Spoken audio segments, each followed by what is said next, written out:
Hello guys, कैसे हो आप लोग। देखो, आज हम लोग बात करते हैं कि जो पुष्पीय पादप होते हैं। देखो, पुष्पीय वाले पादप की बात करें तो ऐसे पौधे जिनमें आप लोगों को फूल जैसी संरचना दिखाई देती है, उन सभी पादपों को आवृत बीजी पादप कहा जाता है। वे पादपों के विकास के क्रम के अगर बारे में बात करते हैं तो पादपों के विकास के क्रम में अगर देखते हैं तो सबसे पहले नील हरित शैवाल जो होती है उस पृथ्वी पर दिखाई दी। नील हरित शैवाल में क्लोरोफिल दिखाई दे, इसलिए उनके पादप यानी पादपों में रखा गया।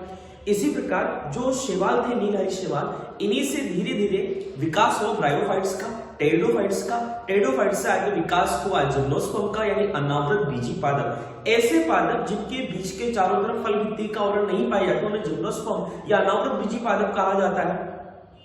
उसके बाद विकास हुआ आवृत बीजी पादपों का, यानी ऐसे पादप जिनके बीज के चारों तरफ फल भित्ति का आवरण पाया जाता है। कहने का मतलब फ्रूट्स जो बनते हैं यानी फल जो होता है वो फल पाया जाए, फल के अंदर बीज हो, ऐसी संरचना अगर बनती है तो उन पादपों को आवृत बीजी पादपों में रखा गया। तो आवृत बीजी पादप सबसे विकसित प्रकार के पादप होते हैं।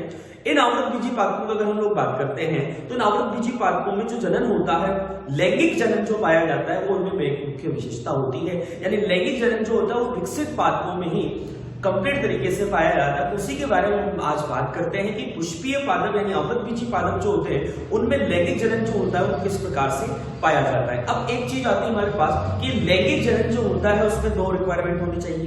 पहली रिक्वायरमेंट तो युग्मकों का निर्माण होना चाहिए, युग्मकों का संलयन होना चाहिए। तो लैंगिक जनन की सबसे मुख्य विशेषता युग्मकों का निर्माण। तो युग्मकों का निर्माण हमेशा एक ही विभाजन से होता है, वो अर्धसूत्री विभाजन से। अब किसी भी पौधे में या जंतु में अगर अर्धसूत्री विभाजन होता है और अर्धसूत्री विभाजन के फलस्वरूप युग्मकों का निर्माण होता है तो अर्धसूत्री विभाजन की पैकाइटिन अवस्था में जीन विनिमय होता है। इस जीन विनिमय के कारण नए संयोजन बनते हैं। नए संयोजन का मतलब होता है कि आने वाली जितनी भी संतानें होंगी इस पृथ्वी पर, यानी जब तक पैदा तक लैंगिक जनन होगा, जब तक वो संतति रहेगी, जब तक वो लैंगिक जनन करेगी, जब तक उसमें नए संयोजन बनने की विशेषता रहेगी। क्योंकि नए संयोजन क्या होता है, जीनों का एक्सचेंज होता है। नर और मादा के लक्षण जब मिक्स होते हैं तो तीसरा नए लक्षण का विकास हो जाता है। तो वही चीज है कि नए संयोजन बनने की विशेषता ज्यादा रहती है। दूसरी बात हम बात करते हैं रिक्वायरमेंट अगर बात करते हैं तो इससे जैव विकास जो होता है उस जैव विकास को बहुत ज्यादा योगदान मिलता है। क्योंकि जैव विकास का मतलब होता है कि जीवों का निरंतर विकास होता जा रहा है और नए नए लक्षण उसमें आते जा रहे हैं। अगर हम मनुष्य की बात करते हैं तो मनुष्य का विकास एक चुकंदर से हुआ, जो सबसे छोटा स्तनधारी होता है। तो उससे विकास जब होता है तो कहने का मतलब यह है कि हमारे पास सीधा साधा यह आता है कि जीनों का विनिमय निरंतर होता गया, वो जनन करते गए और जीवों का विकास होता गया और आने वाली नई जो जनरेशन होगी वो भी और ज्यादा एडवांस विकसित होगी।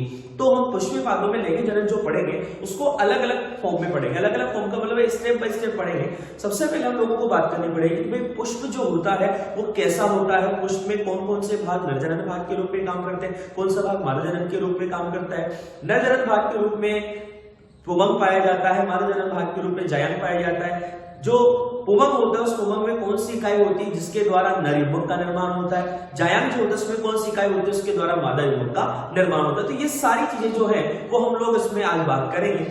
उसके बाद हम लोग बात करेंगे कि चलो नर युग्मक और मादा युग्मक का निर्माण हो गया, तो नर युग्मक कौन सी क्रिया के द्वारा मादा युग्मक तक पहुंचेगा यानी मादा युग्मक के पास पहुंचेगा, तो परागण क्रिया हम लोग पढ़ेंगे। परागण क्रिया के फलस्वरूप चलो वहां पर पहुंच गया तो वो अंकुरण कैसे करेगा, यानी नर युग्मक जो होगा वो मादा युग्मक पर कैसे अंकुरित होगा। अंकुरित होने के बाद उसमें निषेचन किस प्रकार से होगा और जब निषेचन हो जाता है तो जायगोट का परिवर्तन किस प्रकार होगा, भ्रूण कैसे बनेगा। भ्रूण बनने के बाद जो विकास जो होता है भ्रूण कोश का वो किस प्रकार होता है। तो सारी बातें हम लोग आज इस चैप्टर में बात करेंगे। तो चलिए स्टार्ट करते हैं आवृत बीजी पादपों में जनन के बारे में। तो आवृत बीजी पादपों में जनन के बारे में अगर बात करते हैं तो जैसे मान लो कोई भी पौधा होता है, जैसे मान लो ये कोई भी पौधा हो रहा है, ठीक है, इसमें ये जड़ वाला पार्ट होता है, जड़ वाले भाग से ये भूमि है, जड़ वाले भाग से तना निकलता है, तने जो होते हैं उस तने से जो पर्व संधियां होती है, पर्व संधियों से शाखाएं निकलती है और शीर्ष भाग पर जैसे मान लो पुष्प हम लोग बना देते हैं तो पुष्प बन जाता है और इससे शाखाओं से पत्तियां हमारे पास निकल के आ जाती है, ठीक है। अब होता क्या है, हर पर्व तथा पर्व संधि से शाखाएं निकलती है, यह हम लोगों को पता है। तो तने में पर्व और पर्व संधियां जो होती हैं, इन्हीं पर्व और पर्व संधियों से शाखाओं या पत्तियों का विकास होता है। तो पुष्प जो होता है एक रूपांतरित प्ररोह या लघु बीजाणु पर्णधारी प्ररोह होता है। ये दोनों शब्द रूपांतरित प्ररोह या लघु बीजाणुधारी वर्ण प्ररोह क्या होता है। तो पहले बात करते हैं रूपांतरित प्ररोह। देखो भूमि से ऊपर पौधे का पूरा जो भाग होता है जिसमें तना आ जाता है, शाखाएं आ जाती है, पत्तियां आ जाती है, पुष्प फल जो भी होगा वो पुष्प का पूरा वायवीय भाग क्या कहलाता है, प्ररोह। रूपांतरित का मतलब होता है ये तने का जो शीर्ष भाग होता है उस पर भी वही परु तथा परु संज्ञा, लेकिन ये परु तथा परु संज्ञा पास आ जाती है जिससे पुष्प का विकास होता है और पुष्प के 4 भाग जो होते हैं यानी बाह्य दल, दल, पुमक और जायाम वो उसकी पर्व संधियों से निकलेंगे, लेकिन ये छोटे भागों में डिवाइड होता है। ये इस प्रकार से पर्व संधियां, जैसे गन्ना है, गन्ने में कितनी दूर होती है और ये पर्व संधि से पास होकर इस पर्व संधि से मान लो बाह्य दल निकल गया, इससे दल निकल गया, इससे पुमक निकल गया, इससे जायाम निकल गया। तो कहने का मतलब ये है कि पुष्प जो होता है वो प्ररोह का ही एक रूपांतरित रूप होता है। लघु बीजाणु पर्ण प्ररोह क्यों कहा जाता है, या तो सॉरी लघु बीजाणु की जगह हम लोग डायरेक्ट बात करें बीजाणु पर्ण, क्योंकि लघु बीजाणु पर्ण में हमारे केवल नरजनन भाग की बात होगी। तो बीजाणु पर्णधारी प्ररोह का मतलब होता है, बीजाणु पर्णधारी प्ररोह का मतलब होता है इस पर विशेष प्रकार की बीजाणुओं का निर्माण होता है। लघु बीजाणु और गुरु बीजाणु, यानी लघु बीजाणु हमेशा नरजनन भाग होगा और गुरु बीजाणु जो होगा हमेशा मादा जनन भाग होगा। तो बीजाणु पर्ण को धारण करने वाला प्ररोह भी इसको हम लोग कह सकते हैं, क्योंकि आगे जब हम लोग पढ़ेंगे लघु बीजाणु और लघु बीजाणु आगे जाकर नरयुग्मक का निर्माण करेगा और जो गुरु बीजाणु होगा वो आगे जाकर मादा युग्मक का निर्माण करेगा। इसीलिए हम लोग इसे कहते हैं बीजाणु पर्णधारी प्ररोह। तो रूपांतरित प्ररोह हम लोगों को समझ में आया, पर्णधारी प्ररोह हम लोगों को समझ में आया। आगे हम लोग बात करते हैं पुष्प की बात करते हैं। तो पुष्प में 2 प्रकार के चक्र पाए जाते हैं। पहला चक्र हमारे पास होता है सहायक चक्र और दूसरा हमारे पास होता है आवश्यक चक्र। देखो सहायक चक्र में हमारे पास 2 चीजें आ जाती है, एक तो आ जाता है बाह्य दलपुंज जिसे इंग्लिश में हम लोग कहते हैं कैलिक्स, उसके बाद एक आ जाता है हमारे पास दलपुंज जिसे हम लोग इंग्लिश में कहते हैं कोरोला। तो बाह्य दलपुंज और दलपुंज जिसे हम लोग कहते हैं ये दोनों सहायक चक्र में आ जाते हैं और आवश्यक चक्र में एक तो आ जाता है हमारे पास पुमक और एक आ जाता है हमारे पास जांघ। अब बात करें जैसे बाह्य दल की बात करें, बाह्य दल ज्यादातर पुष्पों में हरे रंग के बाह्य दल होते हैं, लेकिन कुछ पुष्प ऐसे देखेंगे जिनमें बाह्य दल जो होते हैं वो कलरफुल भी दिखाई दिए। बाह्य दल जो होते हैं वो रंग बिरंगे होते हैं। जैसे 2 पौधे हैं हमारे पास, एक तो होता है आइरिस और एक होता है ट्यूलिप। तो यूजुअली इन पौधों को यानी इन पौधों के जो पुष्प होते हैं आइरिस और ट्यूलिप उनमें बाह्य दल जो होते हैं वो रंग बिरंगे होते हैं, कलरफुल होते हैं। तो इस वजह से इन्हें बाह्य दल जो इनके जो बाह्य दल होते हैं वो किसके समान होते हैं, दालाब जैसे दल जैसे, तो उन्हें कहा जाता है दालाब या यूं कह सकते हैं पेटेलोइड, दालाब या पेटेलोइड कहा जाता है। इसी प्रकार आगे हम अगर बात करते हैं तो कुछ पादपों में ऐसा भी देखा गया कि दल जो होते हैं वो बाह्य दल के जैसे हरे रंग के दिखाई देते हैं। तो दल जो होते हैं वो बाह्य दल के जैसे हरे रंग के दिखाई देते हैं कुछ पादपों में। इसी प्रकार आगे हम अगर बात करते हैं तो बाह्य दल जो होता है वो पुष्प में सुरक्षा का कार्य करता है और हरे रंग के होने के कारण प्रकाश संश्लेषण में सहायता करता है और पुष्प की सुरक्षा करने का मेन महत्वपूर्ण उसकी भूमिका होती है। दल की अगर हम लोग बात करते हैं तो दल का जो मेन काम होता है ये कलरफुल होते हैं। तो कलरफुल क्यों होते हैं, ताकि कीट जो उसकी तरफ आकर्षित हो, परागण की क्रिया आसानी से सफल हो जाए। तो जो कीट परागण में सहायक संरचना जो होती है वो दल होती है। बाह्य दल की एक इकाई जो होती है उसे बाह्य दल पुंज, पुंज का मतलब पूरा एक चक्र।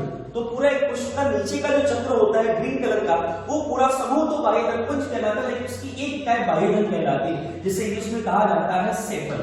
तो कैलिक्स जो होती है वो तो बाह्य दल इंग्लिश में कहते हैं कैलिक्स, तो कैलिक्स की एक इकाई सेपल कहलाती है।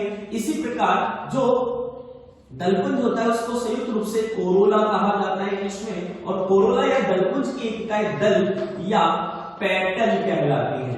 तो अगर बाह्य दल दल के समान हो तो उसे पेटेलोइड कहा जाएगा और दल अगर बाह्य दल के समान हो तो उसे सेपेलोइड कहा जाएगा। ठीक है, आगे बात कर लेते हैं। अब देखो एक चीज और आती है हमारे पास, पुमक जो होता है उसकी एक इकाई होती है पुंकेसर जो आगे जाकर नरजनन भाग का निर्माण करती है। जायम की इकाई जो होती है वो अंडक या स्त्री केसर होती है और ये अंडक या स्त्री केसर या कार्पल जो होता है वो मादा जनन भाग होता है पुष्प का। तो इस प्रकार से पुष्प जो होता है उसके दो चक्र होते हैं। आवश्यक चक्र में हमारे पास पुंगव और जायान आ जाते हैं, सहायक चक्र में हमारे पास दलपुंज और बाह्य दलपुंज आ जाते हैं। पुंगव जो होता है वो नरजनन भाग का निर्माण करता है, जायान मादा जनन भाग का निर्माण करता है। कुछ और बातें कर लेते हैं, जैसे देखो मैंने बताया कि अगर जैसे ये तना है, इस तने का शीर्ष भाग है, उसकी जो पर्व संधियां हैं, ये जो पर्व संधियां दो पर्व संधियों के बीच का पर्व भाग कहलाता है और ये दोनों पर्व संधियां। तो पुष्प एक रूपांतरित पर्व है। तो अगर ये जैसे होता क्या है कि पुष्प का जो निर्माण जब होने वाला होता है तने वाले भाग से, तना ही रूपांतरित होकर पुष्प का निर्माण जब करता है, तो उस तने वाले भाग में अगर बाह्य दल और दल यानी बाह्य दल और दल दोनों के बीच में विशेष प्रकार का अक्ष होता है, यानी बाह्य दल और दल के बीच में पाई जाने वाली जो लंबवत संरचना होती है, जो अक्षीय संरचना होती है, उसे कहा जाता है एंथोपोर। एंथोपोर। उसी प्रकार से जैसे सपोज ये तो हो गया कैलिक्स, ये हो गया कोरोला, ये हो गया एंड्रोसियम और ये हो गया गाइनोसियम। एंड्रोसियम यानी पुंगव, गाइनोसियम यानी मादा जनन भाग जिसे हम लोग जायान कहते हैं। तो अगर बाह्य दल और दलपुंज के मध्य में अगर जो अक्ष पाया जाता है, लंबी संरचना पाई जाती है, उसे एंथोपोर कहा जाता है। और दल और पुंगव के बीच में जो संरचना पाई जाती है उसे एंड्रोफोर कहते हैं। और पुंगव और जायान के बीच में जो लंबी संरचना पाई जाती है उसे कहा जाता है गाइनोफोर। और गाइनोफोर और एंड्रोफोर दोनों को सम्मिलित रूप से गाइनेंड्रोफोर कहा जाता है। गाइनेंड्रोफोर कहा जाता है। पुष्प जो होता है, इस पुष्प में किसी किसी पुष्प में यानी किसी किसी पौधों के पुष्प में व्रत पाए जाते हैं, किसी में नहीं पाए जाते हैं। तो कुछ पौधों के पुष्प सवृत्ति होते हैं, जिनमें व्रत होगा सवृत्ति, जिनमें व्रत नहीं होगा उन्हें अवृत्ति कहा जाता है। पुष्प का ऊपरी भाग जो फैलेनुमा होता है उसे पुष्पासन कहा जाता है। और इसी पुष्पासन पर चारों चक्र पाए जाते हैं, जिनमें दोनों तो सहायक चक्र होंगे और दोनों ही आवश्यक चक्र इसमें उपस्थित होकर सारी की सारी संरचनाएं एक चक्र के रूप में पाई जाती है। तो पुष्प जो होता है वह रूपांतरित पर्णधारी बीजाणु पर्णधारी प्ररोग होता है। अब हम लोग अगर बात करते हैं तो पुष्प जो होता है उसमें पुष्प में नरजनन भाग जो होता है, पुंगव जो होता है उसके बारे में बात करते हैं। तो पुंगव की एक सूक्ष्म इकाई जो होती है उसे हम लोग पुंकेसर कहते हैं। इसी पुंकेसर को हम लघु बीजाणु पर्ण कहते हैं। पर्ण शब्द क्यों आ रहा है? क्योंकि जितनी भी पुष्प में जो यानी तना है, मैंने अभी थोड़ी देर पहले बताया कि पुष्प एक रूपांतरित प्ररोग है। प्ररोग आप लोगों को पता होता है तने से क्या जुड़ी होती है पत्तियां, और यही पत्तियां रूपांतरित होकर पुष्प का निर्माण करती है। तो छोटी छोटी पत्ती जैसी संरचनाएं जो होती है बाह्यदल बना लेंगे, फिर उसके बाद उसके ऊपर वाली जो पत्ती नुमा संरचनाएं जो निकलेंगी वो दल बना लेंगे, उसके ऊपर की पत्ती नुमा संरचनाएं पुंगव यानी पुंकेसर का निर्माण कर लेंगे, और उसके ऊपर की जो छोटी पत्ती नुमा संरचना जो होती है वो जायान में परिवर्तित हो जाती है। तो तने से ही रूपांतरित होकर पुष्प का निर्माण होता है। तो हम लोग बात करेंगे पुंकेसर की, जिसे हम लघु बीजाणु पर्ण भी कह सकते हैं। ये पुंकेसर जो होता है, इस पुंकेसर की अगर बात करते हैं तो पुंकेसर में एक संरचना तो होती लंबी नलिकाकार संरचना, जिसे हम लोग पुंगव कहते हैं। पुंगव के ठीक ऊपर एक विशेष प्रकार का संयोजी ऊतक उपस्थित होता है जिसे योजी कहा जाता है। और योजी के ऊपर एक विशेष प्रकार की दो पाली संरचना किसी किसी पौधों में, जैसे हम लोग गुड़हल की बात करते हैं तो गुड़हल में केवल एक ही पाली पाई जाती है, और यहाँ पर दो पाली युक्त संरचना जो होती है उसे पराग पाली या इसे हम लोग पराग कोश कहते हैं। तो पराग कोश जो होता है वो दो पराग पाली से मिलकर बना होता है, लेकिन गुड़हल में केवल एक ही पराग पाली पराग कोश में पाई जाती है। अब जब हम इसमें टीएस काटते हैं तो टीएस काटने पर प्रत्येक पराग पाली जो होती है, इस प्रत्येक पराग पाली में 4 लघु बीजाणु धानियां हम लोगों को दिखाई देती है। यानी प्रत्येक पराग पाली में 2-2 लघु बीजाणु धानियां होती है। तो टोटल पराग कोश जो होता है, इस पराग कोश या एंथर जो होता है, पुंकेसर को इंग्लिश में स्टेमन कहा जाता है। तो इसी पराग कोश जो होता है, इस पराग कोश में आपको दो संरचनाएं दिखती हैं, यानी दो पराग पालियां दिखती हैं। ये दोनों पराग पालियां कहलाती हैं। और इन पराग पालियों में प्रत्येक पराग पाली में 2-2 लघु बीजाणु धानी उपस्थित होती है। आगे हम लोग अगर बात करते हैं तो जब हम परागकोश की आंतरिक संरचना का अध्ययन करते हैं, जब इसकी टीएस देखते हैं, ये इसका लॉन्गिट्यूडिनल सेक्शन होता है। तो जब इसकी टीएस देखते हैं तो सबसे बाहर वाला जो आवरण आप लोग ये दो पराग पालियां, ये दोनों, ये मध्य में योजी वाला भाग होता है, और सबसे बाहर वाला जो आवरण होता है, यानी 4 परतीय संरचना परागकोश में पाई जाती है, सबसे बाहर वाला जो आवरण आपको दिखाई दे रहा है उसे हम लोग अधिचर्म या एपिडर्मिस कहते हैं। उसके बाद ये अधिचर्म जो होता है एक परतीय संरचना होती है, मृदुकलीय कोशिका से बनी संरचना होती है, परागकोश की सुरक्षा का काम करती है। उसके जस्ट भीतर आपको ये ऐसी संरचना दिखाई दे रही है इस प्रकार की, और ये जो संरचना आपको दिखाई देती है उसे बोलते हैं अधस्त्वचा, या इसे इंग्लिश में बोलते हैं एंडोथीसियम।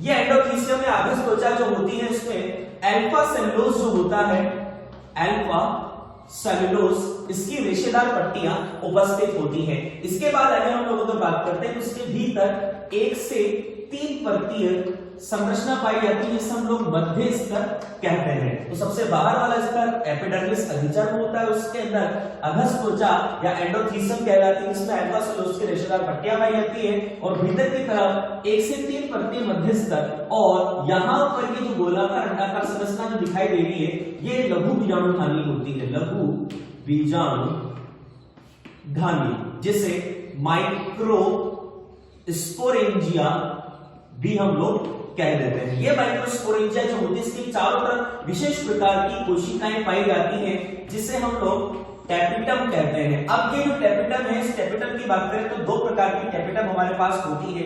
एक तो होती है अमीबीय टेपिटम, या इसे पेरिप्लास्टिडियल टेपिटम भी कहते हैं, पेरिप्लास्टिडियल टेपिटम। ये पेरिप्लास्टिडियल टेपिटम जो होती है इसके अगर हम लोग बात करते हैं तो क्या होता है कि जैसे लघु बीजाणुधानी होती है इसके चारों तरफ टेपिटम की कोशिकाएं पाई जाती है, तो पार्श्वभित्तियां जो होती हैं वो नष्ट हो जाती हैं, जिससे कोशिकाओं का जो केंद्रक होता है वो एक साथ इकट्ठा हो जाता है, तो एक पूरी विशेष प्रकार की बहुकेंद्रकीय संरचना बन जाती है, यानी बहुत सारे केंद्रक इसमें उपस्थित हो जाते हैं, जिसे सिनोसाइटिक अवस्था कहते हैं। ये सिनोसाइटिक अवस्था कहलाती है। अमीबीय टेपिटम की बात करें, अमीबीय टेपिटम का मतलब होता है कि पार्श्वभित्तियां जो होती हैं टेपिटम की वो नष्ट हो जाती है, नष्ट होने से बहुत सारे केंद्रक जो होते हैं वो एक साथ उपस्थित हो जाते हैं, जिसे सिनोसाइटिक अवस्था कहते हैं। तो ये अमीबीय प्रकार की जो पेरिप्लास्टिडियल प्रकार की जो टेपिटम जो होती है वो विशेष प्रकार के जो पौधे होते हैं उनमें पाई जाती है। अगर हम लोग बात करें तो जैसे टाइफा जो होता है, ट्रेडेस्केंशिया जो होता है, इन पादपों में इस प्रकार की अमीबीय या पेरिप्लास्टिडियल प्रकार की जो टेपिटम होती है वो पाई जाती है। आगे हम अगर बात करते हैं तो एक और प्रकार की टेपिटम होती है जिसे हम लोग कहते हैं ग्रंथि, जो अधिकांश आवृतबीजी पादपों में पाई जाती है, जिसे हम लोग स्त्रावी प्रकार की टेपिटम भी कहते हैं। ग्रंथि या स्त्रावी प्रकार की टेपिटम की कोशिकाएं जो होती है विशेष प्रकार के कण होते हैं जिन्हें युविश कण प्रायुविश कण कहा जाता है।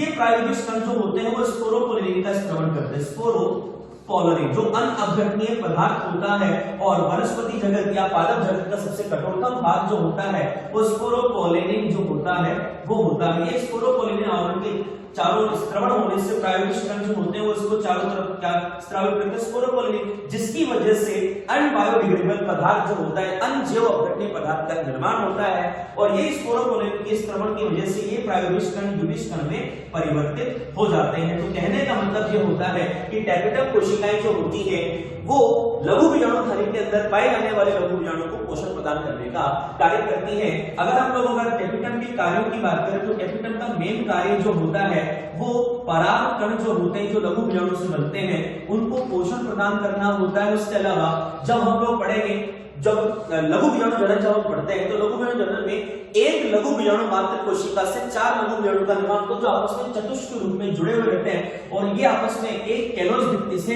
पृथक रहते हैं। तो कैलोज भित्ति के नष्ट होने से परागकणों का जो निर्माण होता है, तो कैलोज भित्ति को नष्ट करने के लिए कैलेज एंजाइम जो होता है वो कौन स्रावित करती है, वो आपकी टेपिटम यानी सॉरी परागकोश की जो टेपिटम होती है वही स्रावित करती है। उसके अलावा इंडोल एसिटिक एसिड जो होता है उसका स्त्रवण भी यही करती है। इसके अलावा जो स्पोरोपोलिन जो बनता है यानी टेपिटम की कोशिकाओं में उपस्थित जो युविश कण होता है जिसमें भरा हुआ जो स्पोरोपोलिन होता है वो आगे जाकर पराग कण के बाह्य छोर का निर्माण करता है। पराग कण का बाह्यतम आवरण जो होता है जिसे बाह्य छोर कहा जाता है उसका ये निर्माण करता है। चलिए हम लोग आगे बात करते हैं। अब यहाँ पर ये जो कॉर्नर्स जो होते हैं, कॉर्नर्स को स्टोमियन कोशिका कहा जाता है। जब परागकोश में स्फुटन होता है तो परागकोश के स्फुटन के समय स्टोमियन कोशिका भीतर की तरफ सिकुड़ती है, जिसे भीतर की तरफ सिकुड़ने से ये लघु विजाणुधानियां जो होती हैं चारों, उन पर दबाव डालती है, जिससे लघु विजाणु उसके अंदर जो बनते हैं वो बाहर की तरफ प्रकीर्णित हो जाते हैं। तो परागकोश का स्फुटन जो होता है, तो उस परागकोश के स्फुटन के समय क्या होता है कि सबसे पहले तो जो बाह्य त्वचा होती है और अधस त्वचा होती है वो शेष रहती है, और मध्य स्तर की कोशिकाएं जो होती हैं, टेपिटल की कोशिकाएं जो होती है वो नष्ट हो जाती है। धीरे धीरे ये अधस त्वचा की कोशिकाएं जो होती है वो सिकुड़ने लगती है, इनका जल जो होता है वाष्प टूटने लगता है, सूखने लगती है, जिससे भीतर की तरफ दबाव पड़ता है, स्टोमन कोशिकाओं की यहाँ से फट जाती है और लघु विजाणु जो होते हैं उससे लघु विजाणु बाहर मुक्त हो जाते हैं। आगे हम लोग बात करते हैं लघु विजाणुधानी के अंदर लघु विजाणुधन होता है। जैसे मान लो ये तो लघु विजाणुधानी, और इस लघु विजाणुधानी में बहुत सारी लघु विजाणु मात्र कोशिकाएं पाई जाती है। लघु विजाणु मात्र कोशिका, प्रत्येक कोशिका उसके चारों तरफ कैपिटल का आवरण पाया जाता है। तो इस लघु विजाणु मात्र कोशिका में अर्धसूत्री विभाजन होता है। लघु विजाणु का पहला कंडीशन, युग्मक के निर्माण के लिए अर्धसूत्री विभाजन होना जरूरी है। तो लघु विजाणु मात्र कोशिका में अर्धसूत्री विभाजन होगा, जिससे 4 लघु विजाणुओं का निर्माण होगा, और ये चारों लघु विजाणु आपस में कैलोस भित्ति से जुड़े हुए रहते हैं। जैसे आप लोग यहां देख रहे हो, तो यहाँ पर अलग अलग अवस्थाओं में, अलग अलग पादपों में ये लघु विजाणु चतुष्क जो होता है वो अलग अलग आकृति में या अलग अलग व्यवस्था में, स्वरूप में उपस्थित होता है। जैसे अगर यहाँ बात करें तो ये रेखीय रूप में व्यवस्थित है, यहाँ पर टी आकार है रूप में व्यवस्थित है, यहाँ पर सब द्विपार्श्विक रूप में उपस्थित है, यहाँ पर क्रोसित रूप में उपस्थित है, और यहाँ पर जो टी शेप में उपस्थित है। तो कहने का मतलब यह होता है कि इस प्रकार का जो व्यवस्था होती है, इस प्रकार की व्यवस्था होलोफिला नामक जो पौधा होता है उसमें पाई जाती है। इसके बाद अगर हम टी आकार की व्यवस्था की बात करते हैं तो इस प्रकार की व्यवस्था जो होती है वो विशेष प्रकार के पौधे जो होते हैं उनमें पाई जाती है। ट्रेडेस्केंसिया पौधे में इस प्रकार की जो होती है वो एक बीजपत्री पादपों में पाई जाती है व्यवस्था। इस प्रकार की व्यवस्था अधिकांश द्विबीजपत्री वाले जितने भी द्विबीजपत्री पादप में उनमें चतुष्क जो व्यवस्था होती है इस प्रकार की व्यवस्था पाई जाती है। क्रोसित प्रकार की व्यवस्था जो होती है ये मैग्नोलिया जो पादप होते हैं उसमें पाई जाती है। तो आगे हम अगर बात करते हैं तो जो लघु विजाणुधानी होती है, परागकोश का जो स्फुटन होता है, इस परागकोश का स्फुटन अलग अलग पादपों में अलग अलग प्रकार से होता है। जैसे परागकोश का स्फुटन किसी किसी में लंबवत प्रकार से होता है, किसी किसी में अनुप्रस्थ प्रकार से होता है, किसी किसी में छिद्र रूप में होता है। ऊपर छिद्र बन जाते हैं, छिद्र से जो लघु विजाणु होते हैं वो बाहर स्फुटित हो जाते हैं, प्रकीर्णित हो जाते हैं, किसी में कपाटीय रूप में होता है। जैसा हम बात करते हैं यानी लंबवत रूप से अगर विभाजन होता है, लंबवत रूप से स्फुटन अगर परागकोश में होता है तो वो होता है जो कपास होता है। उसके अलावा धतूरा जो होता है, धतूरा और कपास में लंबवत प्रकार से स्फुटन होता है। अनुप्रस्थ प्रकार से स्फुटन जो होता है वो होता है तुलसी में, जो छिद्र युक्त जो होता है यानी छिद्र रूप में जो स्फुटन जो होता है पादपों में तो वो मकोई नामक पौधा जो होता है उसमें होता है। बारबरिस नामक पौधे में कपाट रूप में स्फुटन होता है, यहाँ से ढक्कन जैसे ओपन होता है और यहाँ से जो लघु विजाणु या परागकण जो होते हैं बाहर स्फुटित हो जाते हैं। अब ये लघु विजाणु चतुष्क जो होता है, इस लघु विजाणु चतुष्क की अगर चारों लघु विजाणु चारों के चारों जो लघु विजाणु होते हैं, मान लो चारों के चारों वो आपस में कैलोस भित्ति से जुड़े हुए होते हैं। तो किसी किसी पौधों में अगर लघु विजाणु की संख्या 4 से ज्यादा होती है तो वो संयुक्त लघु विजाणु कहलाते हैं। और कुछ कुछ पौधों में कैलोस भित्ति जो होती है उसके नष्ट होने के बाद, कुछ कुछ पौधों का मतलब होता है अधिकांश जो आवृत बीजी पादप जो होते हैं उनमें ये कैलोस भित्ति जो होती है वो नष्ट हो जाती है, जिससे आगे जाकर परागकण का निर्माण होता है। और कुछ पौधों में ऐसा देखा गया जैसे ड्रोसेरा, एनोनिया जो पौधे होते हैं और टाइफा जो पौधा होता है, तो इन पौधों में देखा गया कि जो कैलोस भित्ति होती है वो नष्ट नहीं होती, यानी वो चारों के चारों लघु विजाणु वैसे के वैसे रहेंगे, यानी आपस में दूसरे बोलते हैं संयुक्त प्रकार के लघु। तो बहु बीजाणुता तो होती है 4 से अधिक, और अगर चारों के चारों लघु विजाणु पास पास रहते हैं यानी चारों के चारों लघु विजाणु एक साथ रहते हैं, उनकी कैलोस भित्ति नष्ट नहीं होती है, तो इस प्रकार की जो लघु विजाणु जो होते हैं उन्हें संयुक्त प्रकार के लघु विजाणु कहा जाता है। जो ड्रोसेरा, एनोनी, जो टाइफा पौधे होते हैं उनमें पाए जाते हैं। तो आगे जाकर ये चारों के चारों लघु विजाणु होते हैं जो कैलोस भित्ति के नष्ट होने पर किसका निर्माण करते हैं, परागकण का। परागकण की संरचना की बात करें तो सबसे भीतर वाला जो आवरण होता है वो अंतःचोल कहलाता है। अंतःचोल का मतलब होता है इंटाइन, ये सतत रूप में होती है, सेलुलोज तथा पेक्टिन से बनी हुई संरचना होती है, कंटीन्यूअस होती है, कहीं भी इसमें कोई छेद नहीं पाया जाता। उसके अलावा बाहर वाला जो आवरण होता है उसे एक्साइन या हम लोग बाह्य चोल कहते हैं, और इस बाह्य चोल जो होती है वो कांटेदार संरचना के रूप में पाई जाती है। आगे हम अगर बात करते हैं तो इस बाह्य चोल जो होता है, इस बाह्य चोल पर स्पोरोपोलिन का आवरण पाया जाता है, और ये स्पोरोपोलिन का आवरण जो होता है वो अनडिग्रेडेबल पदार्थ होता है, यानी अनजैव अपघटनीय पदार्थ होता है, यानी इसको बैक्टीरिया भी नष्ट नहीं कर सकता। तो इस वजह से ये जो संरचना होती है, बीच बीच में छोटे छोटे छिद्र इसमें पाए जाते हैं, छिद्रों को कहा जाता है जनन छिद्र। और जनन छिद्र जब ये अंकुरन करता है, ये परागकण जो होता है परागण की क्रिया के द्वारा किसी अन्य पुष्प के वर्तिकाग्र पर पहुंचता है, तो वहां अंकुरित होकर इसी जनन छिद्र से परागनलिका का निर्माण होता है। आगे हम अगर बात करते हैं तो जब नर युग्मकोद्भिद का निर्माण होता है तो कुछ पात्रों में तो परागण की क्रिया होने के बाद वर्तिकाग्र पर पहुंचने के बाद जो होता है वो नर युग्मकोद्भिद का निर्माण होता है, लेकिन कुछ पात्रों में ऐसा देखा गया है कि नर युग्मकोद्भिद का निर्माण बिना किसी परागण की क्रिया के पहले ही उसी पौधे में हो जाता है। तो आगे देखते हैं तो सबसे पहले चीज आती है कि जो मध्य में जो केंद्रक होता है, इस केंद्रक के जिस भाग की ओर रिक्तिकाएं उपस्थित होती है उस भाग की ओर कायिक कोशिका का निर्माण होता है, और जिस भाग की ओर तर्कु बनता है, ये तो रिक्तिका होती है और ये तर्कु होता है, तो तर्कु जिस भाग की ओर बनता है उधर जनन कोशिका का निर्माण होता है, और जिस भाग की रिक्तिका होती है उधर कायिक कोशिका का निर्माण होता है। आगे हम अगर बात करते हैं तो जनन कोशिका पहले गोलाकार आकृति में होती है, उसके बाद जनन कोशिका तर्करूपी आकृति में हो जाती है या तंतुनुमा, उसके बाद ये समसूत्री विभाजन करती है तर्करूपी कोशिका, क्योंकि अर्धसूत्री विभाजन पहले हो गई है, पूरी अवृत कोशिकाएं चल रही है, तो यहाँ पर समसूत्री विभाजन से दो प्रकार के नर युग्मक का निर्माण होता है, यहाँ पर ये कायिक कोशिका उपस्थित होती है। ये कायिक कोशिका का जो कायिक केंद्रक होता है ये भी यहाँ पर उपस्थित होता है, और उसके बाद जनन छिद्र से जो इंटाइन होती है वो बाहर की तरफ प्रवर्तित हो जाती है, बाहर की तरफ निकलती है। इंटाइन से ही परागनलिका का निर्माण होता है, जनन छिद्र से बाहर निकलती है, और इसमें सबसे आगे कायिक केंद्रक होता है, और दोनों नर युग्मक भी इसमें चले जाते हैं। तो ये तो दोनों नर युग्मक होते हैं और ये कायिक केंद्रक उपस्थित होकर पूरी संरचना को नर युग्मकोद्भिद कहा जाता है, और यही नर युग्मकोद्भिद जो होता है वो आगे जाकर परागनलिका को बीजांड में प्रवेश कराता है, बीजांड में प्रवेश कराने पर अन्य कोशिका संलग्न करके जाइगोट का निर्माण करता है, जिसके बारे में आगे बात करेंगे। तो मैं आप लोगों को बता रहा था कि परागकण जो होता है इसका आगे का अगर भविष्य की बात करते हैं तो परागकण का जो प्रकीर्णन होता है वर्तिकाग्र पर होता है। अब कुछ ऐसे पौधे हैं जिनमें तो कुछ मिनटों के लिए यानी आधे लगभग गेहूं और चावल की बात करते हैं, गेहूं चावल के परागकण बहुत कम समय के लिए यानी 30 मिनट तक ही जीवित रह पाते हैं, और कुछ पादप जो होते हैं जैसे सोलेनेसी की बात करें, रोजेसिकुल की बात करें, लेगुमिनोसिकुल के पादपों के परागकणों की बात करें तो वो लगभग 24 घंटे तक या यूं कह सकते हैं काफी महीनों तक भी वो सुरक्षित रह सकते हैं, वो नष्ट नहीं होते उनके परागकण। और अगर परागकणों को संरक्षित करना होता है तो एक निम्न टेम्परेचर जो होता है लिक्विड नाइट्रोजन, द्रव नाइट्रोजन जो होती है उस द्रव नाइट्रोजन में -196 डिग्री सेंटीग्रेड टेम्परेचर पर उन परागकणों को हम लोग रखकर आराम से संरक्षित कर सकते हैं, परिरक्षित कर सकते हैं। इस क्रिया को कहा जाता है क्रायोप्रिजर्वेशन। उसके बाद लैंगिक जनन की बात करते हैं तो लैंगिक जनन के बारे में एक साइंटिस्ट थे जिन्होंने सबसे पहले मेन भूमिका इसके बारे में बताई थी कि लैंगिक जनन जो होता है उस लैंगिक जनन में आवृत्ति पादपों में लैंगिक जनन किस प्रकार से होता है। तो कैमेरेरियस एक वैज्ञानिक थे, कैमेरेरियस।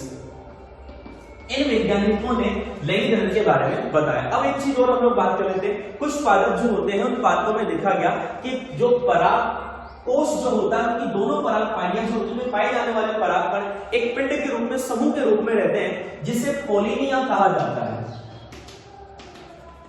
या इसे हम लोग पराग पिंड भी कहते हैं। तो ऑर्किड प्लांट जो होता है या ऑर्किड प्लांट के साथ साथ ऑफ प्लांट जो होता है उन प्लांट में इस प्रकार के पराग पिंड या पोलिनिया यानी बहुत सारे परागकण आपस में इकट्ठा होकर पिंड बना लेते हैं, जिसे पोलिनिया या पराग पिंड कहा जाता है। इसी प्रकार से पोलन किट भी एक संरचना पाई जाती है। पोलन किट क्या होता है, एक विशेष प्रकार का परागकणों के चारों तरफ एक तेली चिपचिपा पदार्थ होता है जो कीटों को आकर्षित करता है, यानी जो कीट परागण के लिए उन कीटों को आकर्षित करता है। तो ये पोलन किट या परागकण इस प्रकार का होता है। कुछ पात्रों में देखा गया कि जो परागकण जो होते हैं वो पराग एलर्जी उत्पन्न करते हैं, अब ये पराग एलर्जी क्या चीज होती है? तो कुछ पौधे जो होते हैं विशेष प्रकार की यानी कुछ पादपों के परागकण के चारों तरफ एक विशेष प्रकार की प्रोटीन होती है और वो विशेष प्रकार की प्रोटीन जो होती है पराग एलर्जी उत्पन्न करती है, जिसमें सबसे पहला नाम आता है हमारे पास गाजर घास का। इसे कांग्रेस घास भी कहा जाता है। इसका वैज्ञानिक नाम जो होता है वो होता है पार्थेनियम हिस्टेमोनियम। और ये जो व्हाइट कलर के फूल आते हैं उसमें घास में उगता है ये वाला पौधा।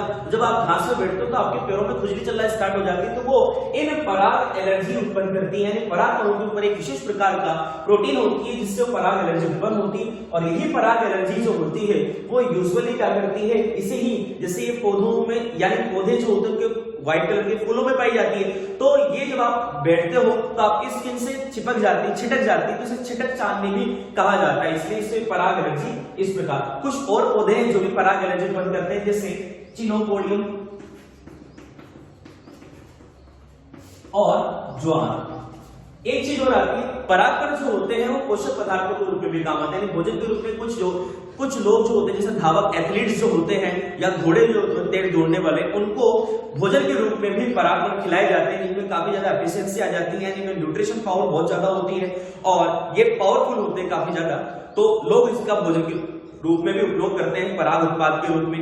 पराग उत्पाद के रूप में परागकण जो होते हैं उससे विशेष प्रकार के असंतृप्त वसा निकलती है और ये असंतृप्त वसा प्राप्त जो होती है, इस असंतृप्त वसा से कॉस्मेटिक क्रीम जो होती है वो बनाई जाती है। कॉस्मेटिक क्रीम का उपयोग जो होता है क्रीम बनाने में ज्यादातर लोग करते हैं। तो इस प्रकार से हमारा जो नर युग्मोद्भिद का जो विकास होता है कि पुष्पीय पादपों में नर युग्मोद्भिद का विकास किस प्रकार से होता है, किस प्रकार से इस नर युग्मोद्भिद का निर्माण, तो ये पूरी का पूरी जो संरचना है नर युग्मोद्भिद परागकण में बाह्य छोर, अंतःचोर से लंबी नलिकाकार संरचना पराग नलिका निकलती है। ये पराग नलिका, इस पराग नलिका में दो नरयुग्मक होते हैं, एक कायिक केंद्रक होते हैं। इस पूरी संरचना को नरयुग्मक, तो इस नरयुग्मोद्भिद का जो विकास होता है, इस पूरे विकास के क्रम के बाद हम अब आगे जो बात करेंगे वो मादा युग्मोद्भिद के विकास के बारे में करेंगे। मादा युग्मोद्भिद का विकास किस प्रकार होता है, फिर इन दोनों नर युग्मोद्भिद और मादा युग्मोद्भिद के विकास में जो मेन इंपोर्टेंस होती है वो परागण की क्रिया होती है। परागण की क्रिया के द्वारा ही जो परागकण जो होते हैं वो वर्तिका यानी दूसरे पुष्प के वर्तिका पर पहुंचेंगे, वहां अंकुरित होकर नर युग्मोद्भिद का विकास करेंगे, जिससे आगे जाकर निषेचन होगा और निषेचन होने से भ्रूण का विकास होगा। पहले बीज बनेगा बीजांड से और उसके बाद अंडाशय जो होता है, जहां इनके तीन भाग होते हैं, नीचे वाला जो भाग होता है वो अंडाशय होता है, लंबी नलिकाकार भाग वर्तिका होती है, ऊपरी भाग जो होता है वो वर्तिकाग्र होता है। तो इस प्रकार अंडाशय जो होता है उस अंडाशय से फल का निर्माण होता है और बीजांड से जो बीज का निर्माण होता है और यही फ्रूट जो होता है, यानी फूल से ही आपका क्या बनता है, फ्रूट का निर्माण होता है। तो वो सारी प्रोसेस हम लोग आवरण डिजी पार्ट में पढ़ेंगे। तो आज के लिए इतना ही। Thank you so much.